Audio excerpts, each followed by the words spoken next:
오늘 여호수아 7장 말씀을 통해서 말씀을 깨닫는 지혜와 응답받는 기도의 은총이 우리가 넘치게 될 줄로 믿습니다.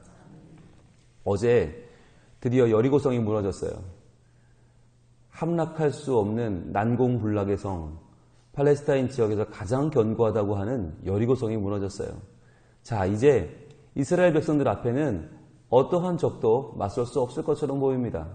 이제 그들의 앞에는 창창한 대로가 열린 것처럼 보여요. 그런데 이럴 때가 중요합니다.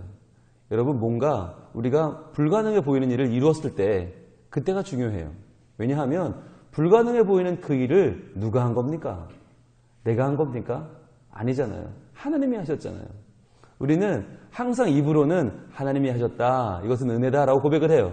그런데 속으로는 내가 했다라고 생각을 해요. 그러니까 항상 일이 그 다음 행보가 엉뚱한 길을 가는 거예요. 엉뚱한 길을 가요. 엉뚱한 행동을 해요.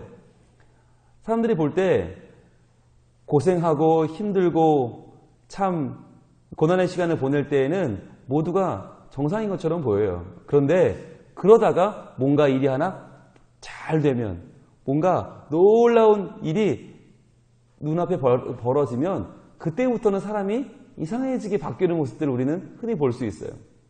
왜 그럴까요? 어려울 때는 기도하고 겸손하게 믿음으로 나아갔는데 그러다가 뭐가 하나 딱 잘 되면, 일이 잘 풀어지면 이때부터는 하나님을 의지하는 것이 아니라, 그래, 나는 원래 이런 사람이었어. 그래, 나는 이런 일이 잘 되고도 남는 훌륭한 사람이야 라고 착각을 하는 거예요. 그리고 그때부터 저 사람이 왜 저러지? 하는 엉뚱한 길로 나아가는 모습들을 우리는 흔히 볼 수 있다는 것입니다. 여러분, 우리가 왜 하나님 말씀을 봅니까? 왜 새벽마다 하나님 말씀 앞에 섭니까? 그것은 영적으로 거울을 보는 거예요. 성경을 보면 성경에 나와 있는 인물들의 모습이 딱 나다 보시면 정확해요. 딱 내 모습이다. 그러니까 성경을 보면서 우리는 이 사람들 왜 이래? 그러는 게 아니라, 아, 내가 이렇구나. 하나님, 이렇게 연약한 나를 하나님 새롭게 하여 주시옵소서. 오직 하나님만 의지하는 주의 백성 되게 하옵소서. 우리가 기도하는 마음으로 성경을 대할 때에 성경에 나와 있는 모든 연약함이 내 연약함임에도 불구하고 하나님의 능력과 하나님 말씀의 진리가 우리를 덮어서 우리를 새로운 길 가게 하실 줄로 믿습니다. 자, 오늘 1절 보겠습니다. 이스라엘 자손들이 온전히 바친 물건으로 말미암아 범죄하였나니 이는 유다 지파 세라의 증손 삽디의 손자 갈미의 아들 아간이 온전히 바친 물건을 가졌습니다. 여호와께서 이스라엘 자손들에게 진노하시니라. 7절을 시작하면서 분위기가 확 바뀌죠. 어제만 해도 여리고의 승리로 취해 있었는데 오늘 7장의 첫 절은 이스라엘 백성들이 범죄했다라고 시작합니다. 자, 그럼 무엇을 범죄한 것인가? 한번 돌아볼까요? 6장 18절로 가봅니다. 어제 6장 18절에 하나님은 여호수아를 통해서 이스라엘 백성들에게 뭐라고 말씀하셨나? 자, 여리고 성은 첫 번째 싸운 성이에요. 첫 번째로 획득한 성이에요. 첫 번째라는 말은 뭐예요? 첫 번째라는 말은 가장 내가 경험한 첫 승리, 첫 열매라는 거예요. 첫 열매는 누구의 것입니까? 하나님 것이죠. 그러니까 첫 열매를 어떻게 드려야 되는가? 6장 18절입니다. 같이 읽습니다. 너희는 온전히 바치고 그 바친 것 중에서 어떤 것이든지 취하여 너희가 이스라엘 진영으로 바치는 것이 되게 하여 고통을 당하게 되지 아니하도록 오직 너희는 그 바친 물건에 손대지 말라 하셨어요. 자, 첫 성이에요. 첫 성읍이고 첫 승리, 첫 열매예요. 이것은 하나님의 것이다. 온전히 하나님께 다 드려야 된다. 그러니까 하나님은 그 여리고 성의 안에 있는 것은 절대로 손대면 안 된다라고 말씀하셨어요. 그 안에 있는 어떠한 가축이든 다 죽여야 되고 아무리 존귀해 보이는 것도 다 불태워 없애야 한다. 왜? 그것이 하나님의 것이기 때문에. 그것은 하나님이 이끄신 하나님의 승리라는 선포이기 때문에 그것을 절대로 우리가 손대면 안 된다는 거예요. 왜? 인간이 그것을 노획해서 그것을 승전물로 나눈다는 것은 무슨 의미냐? 사람이 수고했다는 거 아니에요. 사람이 잘했다는 거 아니에요. 그런데 여리고성은 사람이 수고한 게 뭐가 있어요? 하나도 없죠. 사람은 그냥 여리고성을 돌았어요. 6일 동안 돌고 7째 날에 7번 돌면서 소리 지르는 것밖에 없어요. 그랬다고 성이 무너져요? 말이 안 되죠. 사람은 한 게 없는 거예요. 오직 하나님께서 그들의 복종과 순종하는 발걸음을 활용하셔서 하나님이 그 여리고성을 무너뜨리고 그들에게 그 성을 주었다는 말이죠. 그러니까 하나님이 하셨습니다라는 고백으로 첫 번째 열매는 주께 온전히 드려야 되는데 지금 7장 1절에 보니까 이스라엘 자손들이 온전히 바친 그 물건으로 말미암아 범죄했다. 그러니까 우리는 어떤 존재냐? 인간은 승리 가운데서도 범죄하는 인간이 우리들이다라는 거예요. 하나님은 온전히 우리를 도우셔서 하나님이 온전히 우리 삶에 함께 하셔서 우리는 해낼 수 없는 불가능한 일을 하게 하시는데 여리고성이 무너져라! 여리고성아 무너져라! 우리는 얼마나 그걸 노래 불러요. 내 삶의 여리고 무너질지어다. 그런데 무너졌을 때 우리는 뭐예요? 범죄한단 말이에요. 그게 우리란 말이에요. 무너지는 여리고성을 바라보면서 하나님께 영광을 돌리는 것이 아니라 그래 내가 열심히 싸웠더니 여리고성이 무너졌네. 그리고는 이제 내가 수고했으니까 내가 이 영광을 가져야지 라고 그 물건을 숨겨서 그 물건을 가져오는 게 우리의 연약한 모습이라고 하는 것입니다.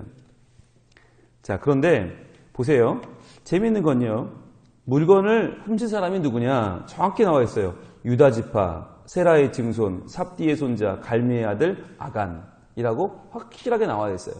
그러니까 그 아간이 범죄한 걸 하나님이 아셔요.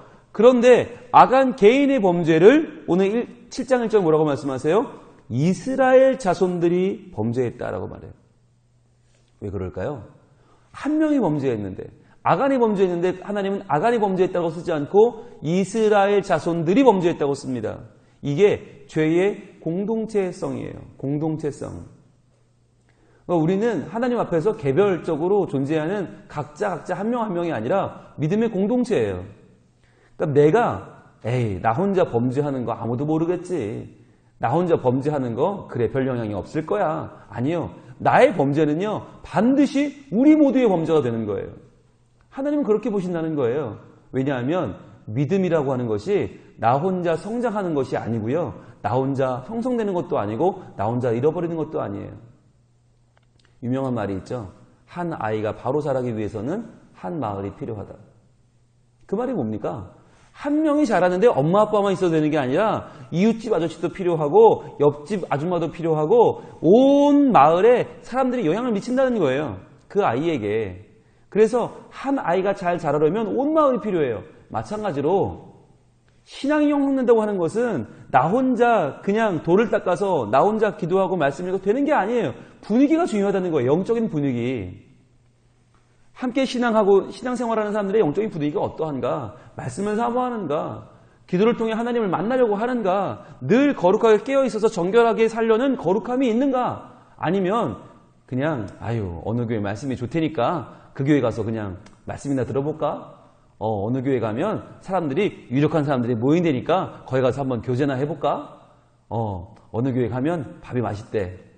주차장이 넓대.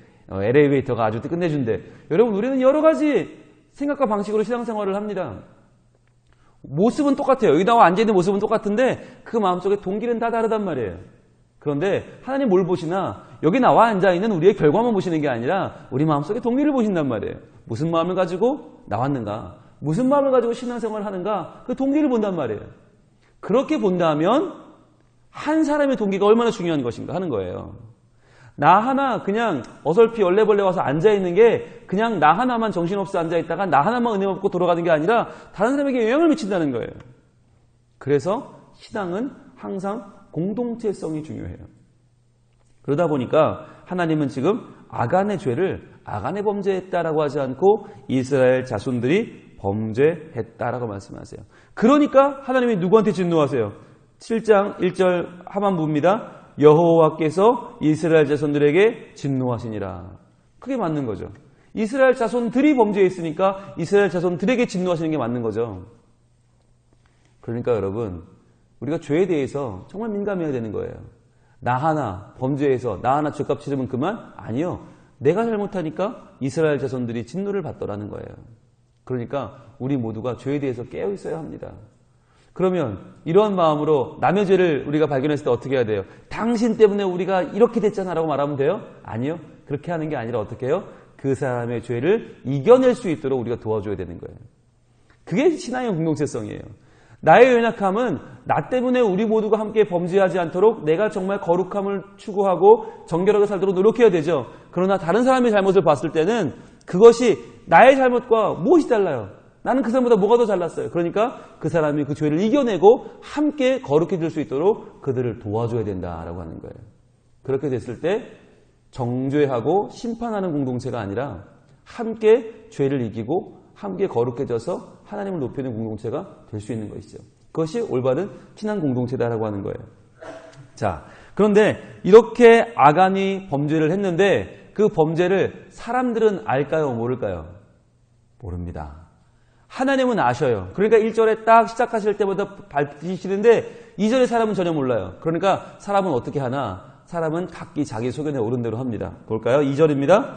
여호수아가 여리고에서 사람을 베델 동편 베다웬 곁에 있는 아이로 보내며 그들에게 말하여 이르되 올라가서 그 땅을 정탐하라 하매 그 사람들이 올라가서 아이를 정탐하고 그랬어요.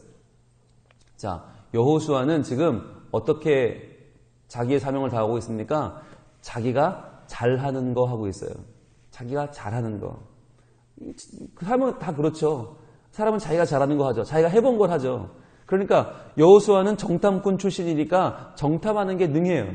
그래서 자기도 가데스 바네아에서 헤브론으로 떠났던 12정탐꾼 중에 한 명이었고, 그리고 여리고성을 정탐할 때도 어떻게 했어요? 2명의 정탐꾼을 여리고성으로 보냈죠. 그래서 라합을 만나서 이 여리고성 안의 분위기를 파악하게 하고 나오게 했어요. 정탐하게 했어요. 오늘도 아이성을 싸울 때, 아이성은 비록 작은 성이지만 여호수아는 똑같이 그전과 똑같이 정탐꾼들을 보냅니다. 자, 내가 잘하는 거, 내가 하던 대로 하나님을 섬기고 내 사명 감당하는 건 잘하는 일이에요. 그런데 문제는 뭐냐? 정탐꾼은 보냈는데 뭘 안 했어요? 기도를 안 했어요. 기도를 안 했다. 그러니까 하나님께 묻지 않았다고 하는 것이에요. 그러니까 사람한테는 물으면서, 사람한테는 정탐꾼을 보내 그 정체를 물으면서 정작 하나님께는 묻지 않았다. 이게 여호수아의 실수였던 것이죠. 우리도 살아가면서 내가 잘하는 거 의지해요. 아, 난 늘 잘해왔으니까.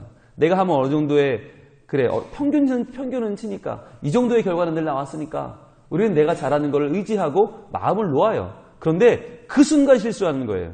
왜요? 하나님을 놓치면, 하나님을 잊어버리면, 그 앞에 엎드리지 않으면 우리의 생각과 우리의 하던 습관대로 하면 거기서 무너지는 거죠.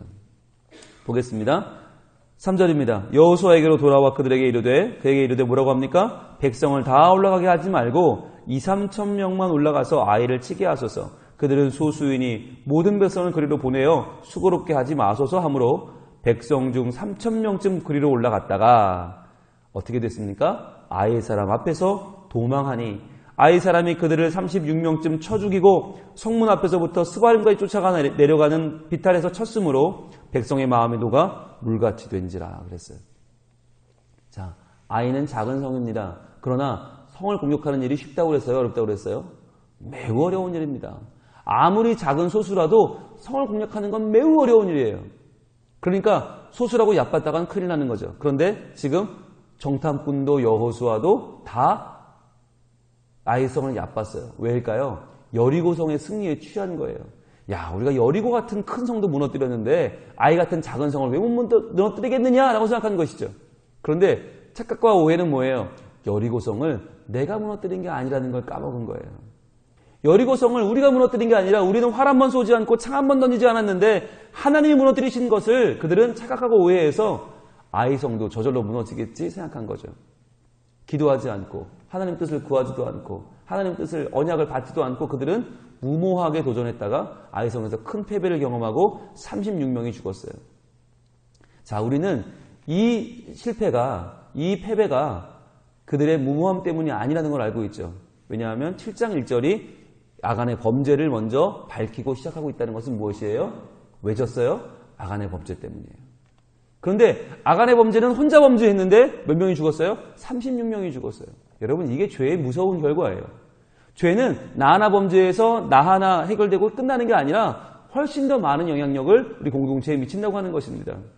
그러니까 죄를 만만하게 보면 안 돼요. 죄는 전염성이 있어요. 죄는 전파돼요. 죄는 점점 커져요. 죄는 점점 무서운 결과를 낳아요. 그러니까 내가 죄 앞에서 얼마나 민감하게 살아가는가라는 것이 우리의 거룩함을 결정하는 것입니다. 자, 그때 이제 여호수아의 위대함이 등장을 합니다. 여호수아는 하나님이 세우신 모세를 이어가는 리더죠.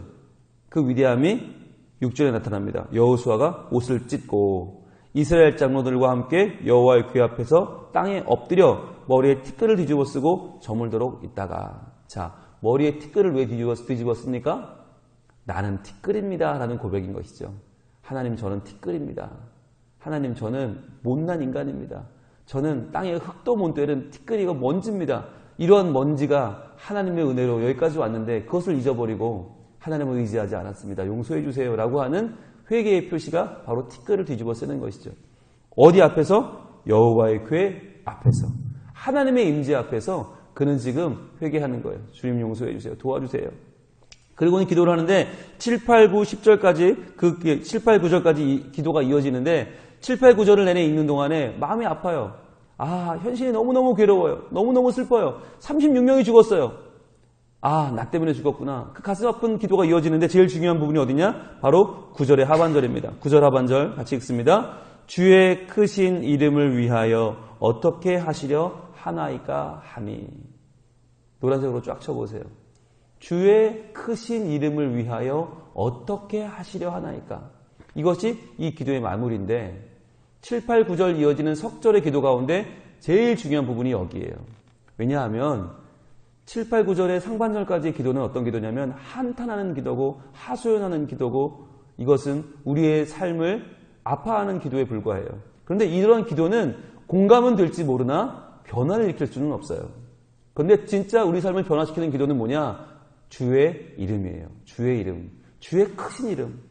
하나님, 이렇게 우리가 여기서 다 만약 죽으면, 이렇게 패배하고 나면 우리는 관계없지만 하나님의 이름이, 명성이, 그 위엄이 땅에 떨어질까 겁이 납니다. 하나님의 이름을 하나님께서 높여주시기를 원합니다. 여러분, 이것을 깨닫기가 참으로 어렵습니다. 우리는요, 우리의 실패는 우리 거라고 생각해요. 그런데 우리 실패는 우리 것이 아니라 하나님의 이름에, 하나님의 명성에 해를 가하는 것입니다. 그러니까 하나님, 주의 신실하심이, 주의 거룩하심이 우리 삶에 나타나기 위하여 우리를 바른 길로 인도하소서, 우리를 승리의 길로 인도하소서라고 기도해야 되는 것이죠. 그랬더니만 10절입니다. 여호와께서, 주어가 바뀌죠. 처음이죠. 여호와께서. 여러분, 하나님이 나서셔야 해결이 되는 거예요. 우리가 아무리 울고 불어도 소용없어요. 여호와께서 여호수아에게 이르시되, 자, 여호와께서 이르시되, 노란색으로 쫙 쳐야겠죠. 여호와께서 나오면 무조건 노란색. 여호와께서 이르시되, 자, 하나님이 말씀하시니까 문제가 해결됩니다. 분명한 것은 여호수아가 기도해서 해결된 게 아니라 하나님이 말씀하시니까 해결이 됩니다. 이게 문제의 해결점이에요. 여호와께서 이르시되 뭐라고 하세요? 일어나라. 어찌하여 이렇게 엎드렸느냐. 자, 첫 단계는 어떤 단계가 필요합니까? 엎드려야 되죠. 기도해야 되죠. 그 다음은 어떻게 해요? 일어나야죠. 하나님은 기도하는 우리들을 일으켜주세요. 이게 변화의 시작이에요.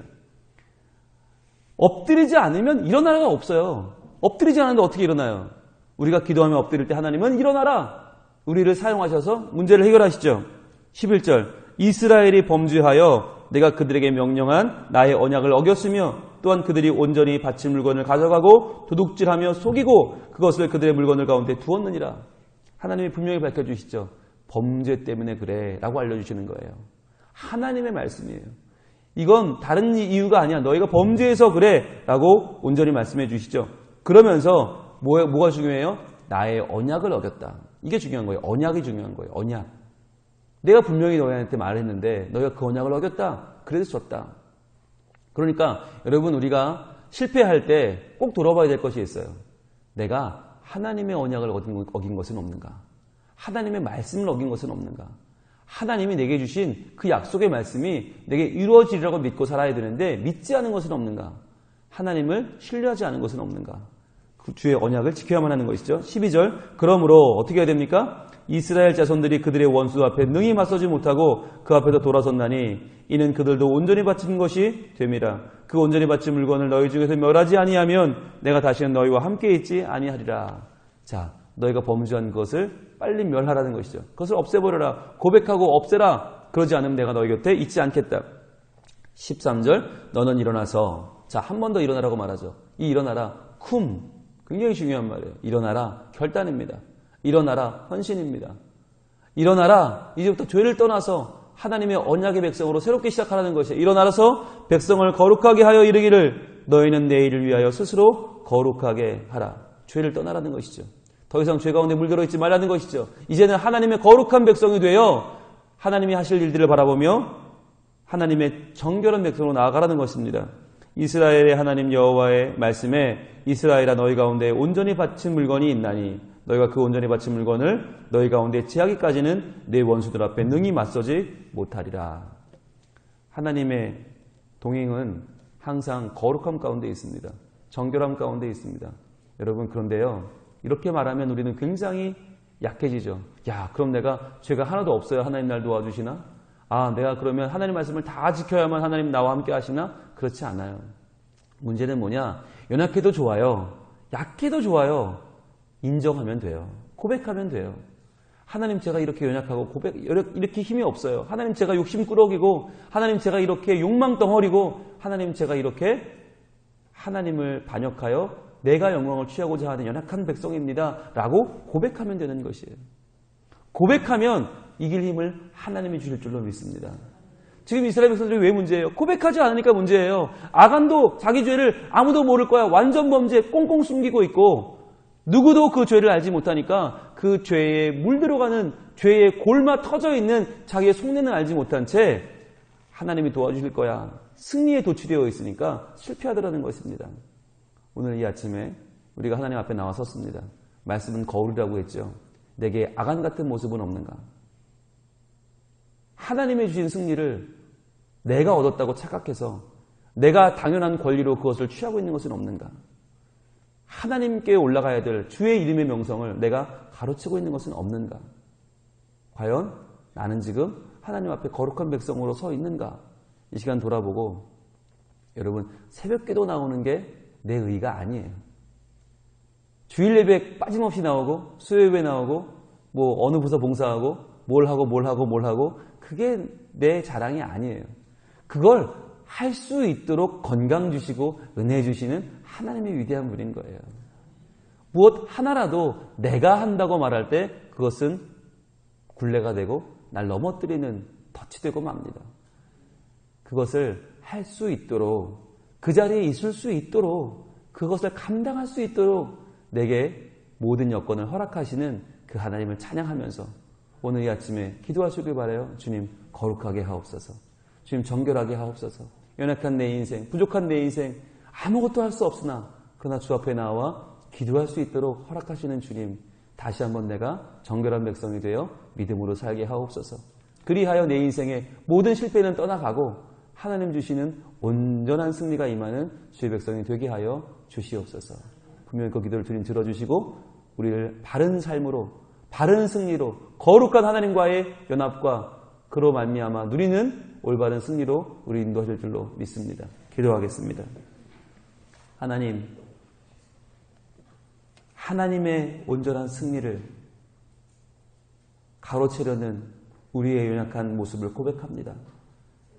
하나님의 은혜를 내가 잘해서, 내가 뛰어나서, 내가 노력해서라고 말하고 싶어 하는 우리의 약해 빠진 모습을 고백합니다. 하나님, 도와주시옵소서. 온전히 이 시간 우리의 약함을 고백하게 하시고 이러한 연약한 나를 사용하셔서 위대한 주의 일을 이루어 가시는 하나님을 찬양하며 그 하나님을 높이며 그 이름의 영광을 돌리는 이 새벽이 되게 하여 주시옵소서. 주님, 간절히 기도할 때에 그 기도를 들어주시되 주님, 온전히 우리의 죄를 고백하게 하시고 주님을 높이게 하시고 주님을 인정하며 나갈 때에 여호와 그 거룩하신 이름이 우리를 덮고 그 이름의 영광이 우리의 삶을 인도하여 이 세상 어떠한 어려움도 우리를 넘어뜨릴 수 없고 오직 우리의 인생을 우리 되게 하시는 하나님의 은혜, 나를 하나님 곁으로 인도해 가시는 그 하나님의 사랑을 온전히 찬양하는 이 아침이 되게 하여 주시옵소서. 주여, 우리와 함께하여 주시고 이 시간 거룩한 백성으로 새롭게 거듭나는 우리 모두가 되게 하여 주시옵소서. 예수님 이름으로 기도합니다. 아멘.